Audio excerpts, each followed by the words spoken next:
بسم اللہ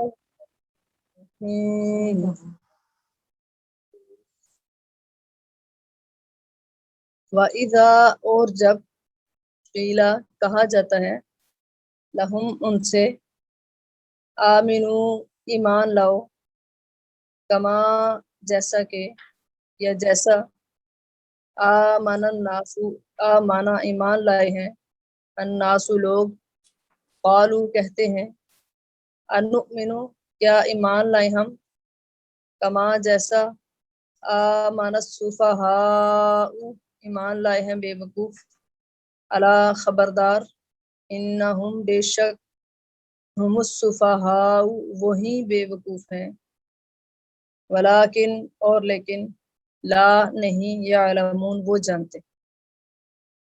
اس آیت میں اللہ تعالیٰ یہ فرما رہے ہیں کہ جب ان سے کہیں کہ ایمان لاؤ یا جب ان سے کہا جاتا ہے کہ ایمان لاؤ جس طرح اور سچے لوگ ایمان لائے یعنی صحابہ کرام جس طرح ایمان لائے ہیں ویسے ایمان لاؤ تو کہتے ہیں کہ ہم بھی بے وقوف بن جائیں جس طرح وہ بے وقوف بن گئے جو ایمان لائے تھے، کیا ہم بھی ایسے ہی مان لیں جیسے وہ ایمان لائے تھے یا جیسے وہ بے وقوف بن گئے ہم بھی بن جائیں؟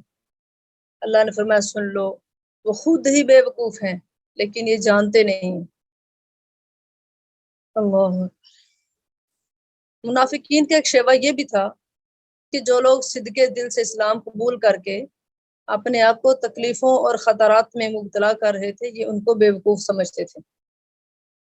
نبی کریم صلی اللہ علیہ وسلم کے صحابہ کرام کا جیسا ایمان تھا پوری دنیا میں کسی بھی مومن کا ایسا ایمان نہیں ہے۔ وہ اپنے ایمان میں اپنے خلوص میں اپنے اخلاص میں بالکل سچے تھے۔ تو اللہ نے ان منافقین سے کہا کہ جیسے وہ ایمان لائے ہیں تم بھی ایسے ایمان لاؤ جس طرح اور لوگ ایمان لائے، سچے لوگ ایمان لائے، پکے سچے مومن مخلص مسلمان ہیں جو اس طرح تم بھی ایمان قبول کرو۔ تو انہوں نے کہا کیا ہم بھی ایسے بے وقوف بن جائیں جیسے وہ بے وقوف تھے؟ انہوں نے صحابہ کرام کو بے وقوف کیوں کہا؟ کہتے ہیں کہ اچھے بھلے تھے، سمجھدار تھے، اپنے گھر بار تھے، بیوی بچے تھے، رشتہ دار تھے، زمین نے تھی، جائیدادیں تھیں، انہوں نے اللہ کو دیکھا بھی نہیں تو بن دیکھے ایمان لا کے پتہ نہیں وہ سچ ہے بھی کہ نہیں، اس کو دیکھا بھی نہیں، ایمان لا کر ساری دنیا کی نعمتوں سے دستبردار ہو گئے ہیں اور اپنے جانوں کو کٹوا رہے ہیں، اپنے جسموں کو کٹوا رہے ہیں، اپنے جسموں پہ تکلیفوں کو برداشت کر رہے ہیں۔ تو ہم ایسے بیوقوف کیوں بنے کہ جس نے بھی اسلام کا کلمہ پڑھا ہے اس کو تکلیفوں سے دوچار کیا گیا تو یہ خود دنیا کو خیر بات کیا کہ اپنے آپ کو تکلیفوں میں مبتلا کر رہے ہیں، تو ہم ایسے مان نہیں لائیں گے۔ انہوں نے صحابہ اکرام کو معاذ اللہ استغفر اللہ بیوقوف کہا تو اللہ تعالیٰ کو یہ بات گوارا نہ ہوئی، اللہ نے فوراً جواب دیا الا انہم هم السفہاء، سن لو کہ یہی بے وقوف ہیں۔ یہ اللہ تعالیٰ کی ایک محبت تھی صحابہ اکرام کے ساتھ کہ جب انہوں نے صحابہ اکرام کو، ان منافقین نے صحابہ اکرام کو بے وقوف کہا تو فوراً اللہ نے کہا کہ یہی بے وقوف ہیں۔ اور اللہ نے یہ کیوں کہا؟ کیونکہ اللہ تعالیٰ کو ان پوری دنیا کے اندر اللہ نے نبی صلی اللہ علیہ وسلم کے ساتھیوں کے لیے چنا۔ اللہ نے زمین پہ نظر دوڑائی کہ سب سے زیادہ نیک دل والے کون ہیں تو وہ صحابہ اکرام پہ نظر پڑی۔ اللہ تعالیٰ نے سب سے بہترین جو ساتھی تھے نبی صلی اللہ علیہ وسلم کے وہ آپ کے دور کے لوگ صحابہ اکرام تھے، تو اللہ تعالیٰ نے خود ان کی طرف سے جواب دے دیا۔ اب دیکھیں ہمارے سامنے اگر صحابہ اکرام کو برا بھلا کہا جاتا رہے تو ہم خاموشی سے سنتے رہتے ہیں۔ یہ اللہ کی سنت ہے، اللہ کا قانون ہے کہ ہم اللہ تعالیٰ صحابہ کرام کو برا بھلا کہا جانا برداشت نہیں کرتے، پسند نہیں کرتے۔ تو ہمیں بھی چاہیے کہ جب ہمارے سامنے کوئی صحابہ کرام کو برا کہے معاذ اللہ تو فوراً اس کی بات کا جواب دے کہ تم ایسے ہو، صحابہ کرام ایسے نہیں ہیں۔ تو اللہ تعالیٰ نے فرمایا وَلَٰكِن لَا يَعْلَمُونَ، لیکن یہ جانتے نہیں ہیں، ان کو پتہ نہیں اصل بیوقوف کون ہے۔ دنیا کی نعمتوں سے، دنیا کی لذتوں سے، دنیا کی محبتوں سے انہوں نے اپنے آپ کو بے وقوف بنا رکھا ہے، ان کو پتہ ہی نہیں کہ اصل بے وقوف کون ہے، جو دنیا کے پیچھے پڑے ہیں، جو آخرت کو بھولے ہوئے ہیں، آخرت کو چھوڑ رکھا ہے، آخرت کو پس پشت ڈال رکھا ہے، یہ بے وقوف ہے۔ آگے اللہ فرماتے ہیں وَإِذَا اور جب لَقُوا ملتے ہیں اللہ دینا ان لوگوں سے آمنو جو ایمان لائے۔ یہ منافق جب ایمان والوں سے ملتے ہیں تو قالو کہتے ہیں آمنا ایمان لائے ہم. منافق جب سچے مسلمانوں سے سچے ایمانداروں سے ملتے ہیں تو ان کو کہتے ہیں کہ ہم ایمان لائے. جب سچے ایمانداروں سے ملتے ہیں تو کہتے ہیں کہ ہم ایمان لائے. وَإِذَا خَلَوْا اور جب اکیلے ہوتے ہیں, خلو تنہا ہوتے ہیں, خلو علیحدہ ہوتے ہیں, خلو کا معنی ہوتا ہے خالی ہونا, تنہا ہونا, اکیلے ہونا. تو جب یہ اکیلے ہوتے ہیں اِلَى شَيَاطِينِهِمْ طرف اپنے سرداروں کی, منافق جب اپنے سرداروں کے پاس جاتے ہیں, کافروں کے جو سردار ہیں ائمۃ الکفر ہیں ان کو شیاطین کہا جاتا ہے. فرمایا جب ان کے پاس جاتے ہیں تو کہتے ہیں انا قالو کہتے ہیں انا بے شک ہم معکم ساتھ ہیں تمہارے, انما سوائے اس کے نہیں, نحن ہم مستہزئون مذاق کرتے ہیں. استغفر اللہ نعوذ باللہ من ذالک. اللہ فرماتے ہیں یہ منافق جب سچے ایمانداروں سے ملتے ہیں تو کہتے ہیں کہ ہم بھی ایماندار ہیں, ہم بھی ایمان لاتے ہیں, ہم بھی اللہ کو مانتے ہیں. اور جب اکیلے اپنے شیطانوں کے ساتھ ہوتے ہیں سرداروں کے پاس, ائمۃ الکفر کے ساتھ, کافروں کے سرداروں کو شیاطین کہا جاتا ہے, تو کہتے ہیں کہ ہم تو تمہارے ساتھ ہیں, ہم تو بس ان سے دل لگی کر رہے ہیں, ان سے مذاق کر رہے ہیں, ہم نے ان کو پاگل بنایا ہوا ہے, ہم اوپر ہی اوپر سے ان کو کہتے ہیں تمہارے ساتھ ہیں, حقیقت میں ہم تمہارے ساتھ ہیں. تو اللہ تعالیٰ فرماتے ہیں یہ مسلمانوں کے ساتھ ایسا رویہ اختیار کرتے ہیں کہ مذاق ان کو بیوقوف بنانے کی کوشش کرتے ہیں کہ ہم تمہارے ساتھ ہیں. اللہ, اور یہ صحابہ اکرام تو ان کے دل کے حالات کو نہیں جانتے, کیونکہ دل کا معاملہ اللہ کی سپرد ہے. اصل علم اللہ کو ہے, اللہ کو معلوم ہے کہ انسان کے دل میں اخلاص ہے یا نفاق ہے, ایمان ہے یا کفر ہے, تو اللہ تعالیٰ کو پتہ ہے, لیکن کسی انسان کو پتہ نہیں. فرمایا صحابہ اکرام اور میرے پیغمبر صلی اللہ علیہ وسلم تو ان کی باتوں پہ یقین کر لیتے ہیں. تو فرمایا اللہ تعالیٰ یستہزئ مذاق کرتا ہے بہم ان سے, وَیَمُدُّهُمْ اور کھینچتا ہے ان کو, فی طغیانہم ان کی سرکشی میں, یا مہون وہ بہکتے ہیں. اس کا ایک مطلب یہ ہے وَیَمُدُّهُمْ اور ڈھیلا چھوڑ دیتا ہے ان کو, فی طغیانہم ان کی شرارت میں, یا مہون وہ بھٹکے ہوئے ہیں, بھٹکتے ہوئے ان کو ڈھیلا چھوڑ دیتا ہے. کیا مطلب ہے کہ اللہ تعالیٰ ان سے مذاق کرتا ہے. یہ صحابہ اکرام کو دھوکہ دے کر کہتے ہیں کہ ہم ان سے مذاق کرتے ہیں. فرمایا اللہ ان سے مذاق کرتا ہے. اللہ کا مذاق کیا ہے, اللہ ان کو ڈھیل دے دیتا ہے, اللہ ان کو گناہوں کے لیے ڈھیلا چھوڑ دیتا ہے, اللہ ان کی رسی کو دراز کر دیتا ہے. فرمایا اللہ ان کی شرارت میں ان کو بھٹکتے ہوئے رہنے دیتا ہے. عام محاورے میں نا ہر برے کام کی جزا یا جواب کو اسی برائی کا نام دے دیا جاتا ہے. جب ایک بندہ کہتا ہے نا میں تو آپ سے مذاق کر رہا تھا, کہتے ہیں ہاں ہاں تم مذاق ہی کر رہے تھے, ایسا کہتا ہے نا, اگر تم نے مذاق کیا تو میں نے بھی. یہ کام محاورہ ہے. قرآن مجید نے کئی مقامات پر یہ محاورہ استعمال کیا ہے. چنانچہ اسی محاورہ کے مطابق منافقین کے مکر و فریب اور ہنسی مذاق کے مقابلے میں جو انہیں مہلت دی ہے اور ان پر فوراً گرفت نہیں کی, اس کے متعلق فرمایا کہ اللہ بھی ان سے ہنسی مذاق کر رہا ہے, حالانکہ مذاق کرنا اللہ کی صفت نہیں ہے, جس طرح بھولنا اللہ کی صفت نہیں. اور اللہ تعالیٰ نے فرمایا نا ایک سورۃ طٰہٰ کے اندر, وَمَنْ أَعْرَضَ عَنْ ذِكْرِي فَإِنَّ لَهُ مَعِيشَةً ضَنْكًا, جو ہماری یاد سے منہ موڑ لیتے ہیں ہم اس کی گزران کو, معیشت کو, روزی کو تنگ کر دیتے. وَنَحْشُرُهُ يَوْمَ الْقِيَامَةِ أَعْمَىٰ, اور قیامت کے دن ہم اس کو اندھا کر کے اٹھائیں. قَالَ لِمَ حَشَرْتَنِي قَالَ رَبِّ لِمَ حَشَرْتَنِي أَعْمَىٰ وَقَدْ كُنْتُ بَصِيرًا, کہے گا اللہ دنیا میں دیکھتا تھا, تو نے مجھے اندھا کر کے کیوں اٹھایا. تو اللہ فرمائیں گے اسی طرح ہماری آیتیں تیرے پاس آتی تھیں تو ہم تجھے پڑھ کر بھی سناتے تھے, لیکن تو نے ان کو بس پوچھ ڈال دیتا. وَكَذَلِكَ الْيَوْمَ تُنسَىٰ, آج ہم نے تجھے بھی بلا دیا. یہ بھولنا اللہ کی صفت نہیں, یعنی یہ محاورہ تن جو ہم جس طرح کہتے ہیں نا کہ آپ جیسا سلوک میرے ساتھ کریں گے میں بھی آپ کے ساتھ ویسے ہی کروں, ایک عام محاورہ ہے. تو اللہ فرماتے ہیں جس طرح تم ہمیں بھول گئے ہم بھی تمہیں بھول گئے, تم ہمیں دنیا میں بھول گئے ہم تمہیں جہنم میں ڈال کے بھول گئے. تو اللہ تعالیٰ فرماتے ہیں یہ میرے پیغمبر کے صحابہ کرام سے مذاق کرتے ہیں, میں بھی ان سے مذاق کرتا ہوں. اور اللہ کا مذاق کیا ہے کہ اللہ ان کو ڈھیلا چھوڑ دیتا ہے, ان کو مہلت دے دیتا ہے کہ تم جو چاہے کرو, کوئی نہیں پوچھنے والا. لیکن جب اللہ کی پکڑ آئے گی, ان بطش ربک لشدید ان اخذہ علیم شدید, تیرے رب کی پکڑ بڑی سخت ہے. ایک آیت میں فرمایا ان اخذہ علیم شدید, اس کی پکڑ بڑی دردناک ہے, بڑی سخت ہے. تو فرمایا تم جو کر رہے ہو کرتے رہو. مطلب یہ ہے کہ منافقین سے ہمارا یہ برتاؤ یہ کہ ہم ان کو ڈھیلا چھوڑ رہے ہیں, ہم ان کے اوپر عذاب نازل نہیں کر رہے, ہم ان سے کوئی بدلہ نہیں لے رہے، اس کا مطلب یہ نہیں کہ ہم ان سے خوش ہیں، بلکہ یہ ہمارا غضب ہے، یہ ہماری امہال ہے، یہ ہماری طرف سے ملی ہوئی ان کو ڈھیل ہے، اور یہ محال دراصل ان کے ہنسی مذاق کا بدلہ ہے جو وہ مسلمانوں سے کر رہے ہیں۔ ایک ہوتا ہے مزاح، ایک ہوتا ہے مذاق۔ مزاح وہ ہوتا ہے جو خوش طبی کے طور پہ کیا جاتا ہے، جس طرح نبی صلی اللہ علیہ وسلم نے بھی کیا تھا۔ ایک عورت نبی صلی اللہ علیہ وسلم کے پاس آئی تو اس نے کہا کہ اللہ کے نبی صلی اللہ علیہ وسلم کیا میں جنت میں جاؤں گی؟ فرمایا نہیں۔ وہ عورت بڑی پریشان ہوئی، رونے لگی، کیا فائدہ اتنے عمل کرنے کا اگر جنت میں نہیں جانا تھا؟ فرمایا اماں جی آپ بوڑھاپے کی حالت میں جنت میں نہیں جائیں گی، جوان ہو کے جنت میں جائیں گی۔ یہ تھا مزاح۔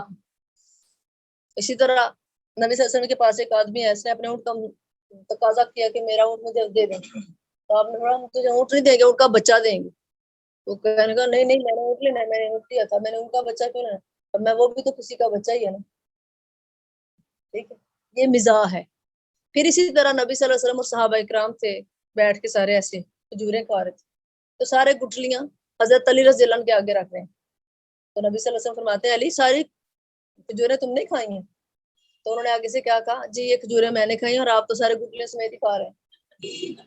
سبحان اللہ، یہ مزاح ہے، مزاح خوش طبی جس میں کسی کی عزت خراب نہ ہو۔ ایک ہوتا ہے مذاق جس میں کسی کی بے عزتی ہو جائے، ایسا مذاق جس کے ساتھ کسی کی عزت میں فرق آئے، کسی کو طنز کیا جائے، کسی کو حقیر جانا جائے، وہ مذاق ہے۔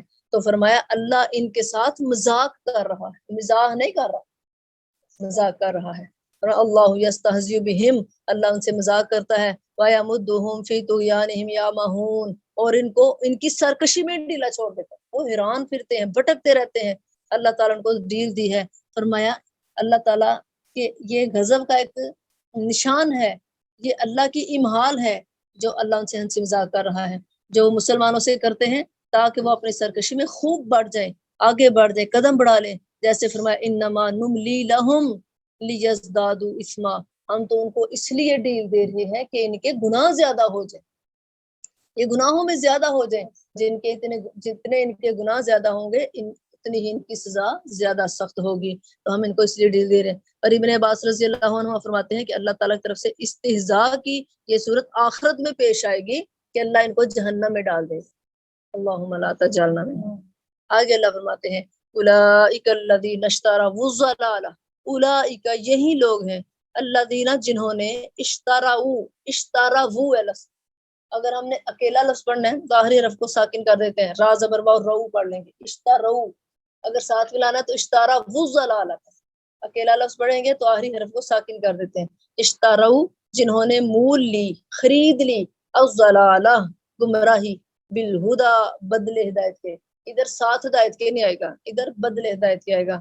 فما پسنا ربحت نفع پایا، تجارتہم ان کی سوداگری نے، ان کی تجارت نے، وما کانوا اور نہ ہوئے وہ مہتدین راہ پانے والے۔ اللہ فرماتے ہیں یہ لوگ جو صحابہ اکرام سے مذاق کرتے ہیں، فرمایا یہ وہ لوگ ہیں جنہوں نے ہدایت کے بدلے گمراہی کو اختیار کر لیا تھا۔ ہدایت حاصل کرنی چاہیے تھی، ہدایت کو اختیار کرنا چاہیے تھا، لیکن انہوں نے ہدایت کو پسے پشت ڈالا اور گمراہی کے پیچھے پڑ گئے، گمراہی کو مول لیا، تو فرمایا نہ نفع ہوا ان کو ان کی سوداگری میں، ان کی سوداگری میں ان کو کوئی فائدہ نہ ہوا، یہ جو تجارت کرتے رہے نفاق کی کوئی فائدہ نہ ہوا، اور نہ ہی انہوں نے راہ پائی، وما کانوا مہتدین ہدایت پانے والوں میں سے نہ ہوئے، یعنی ہدایت اور ایمان کی راہ چھوڑ کر کفر و ضلالت کی راہ اختیار کر کے انہوں نے بجائے فائدے کے نقصان اٹھایا۔ اللہ اکبر، دنیا اور آخرت کی ذلت میں مبتلا ہو گئے۔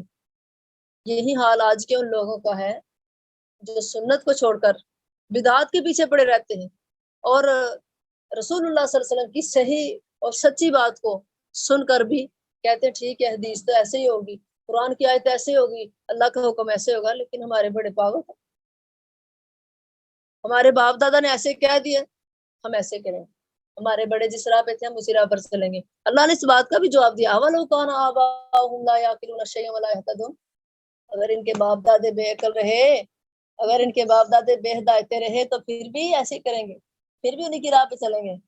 فرمایا ایسے نہیں گا۔ اگر انسان یہ کہے نا کہ میں اپنے باپ دادا کی راہ پہ چلتا ہوں تو باپ سے بھی تو غلطی ہو جاتی ہے،